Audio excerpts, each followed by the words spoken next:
শুরু হলো জুলাই আগস্টের মানবতাবিরোধী অপরাধের মামলায় ৮ আসামির বিচার শুরুর প্রক্রিয়া। রোববার ৫ আগস্ট রাজধানীর চাকখারপুলে ৬ জনকে হত্যায় সাবেক ডিএমপি কমিশনার হাবিবুর রহমান হাবিব সহ ৮ জনের অভিযোগ গঠনের আবেদন করে প্রসিকিউশন। শুনানিতে বলা হয়, সে সময়ের ডিএমপি কমিশনার সহ ঊর্ধ্বতন আসামিদের নির্দেশে চাকখারপুলে ৬ জনকে গুলি করে হত্যা করা হয়।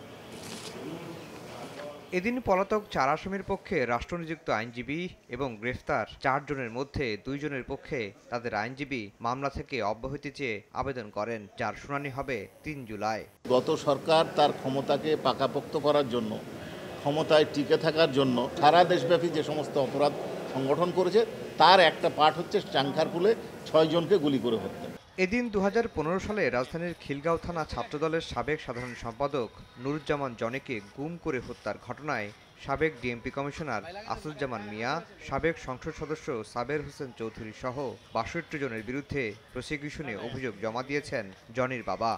তার বাড়ির সংলগ্নেই একটি পুকুর পাড়ে নিয়ে যায় তাকে ক্রসফায়ারের নামে হত্যা করে। একে একে এই বুকের ভিতরে 18টা গুলি করেছে। কেন করেছে, কে করেছে, আমি সবাইকে দেখতে চাই এবং উপযুক্ত শাস্তি আশা করি আমি। সে যখন মারা যায় তার স্ত্রী 7 মাসের অন্তঃসত্ত্বা ছিল। এখন আমার নাতি আমাকে প্রশ্ন করে, দাদা আমার বাবা কোথায়, আমার বাবাকে কে মেরেছে, আমি কার কথা বলবো বলেন।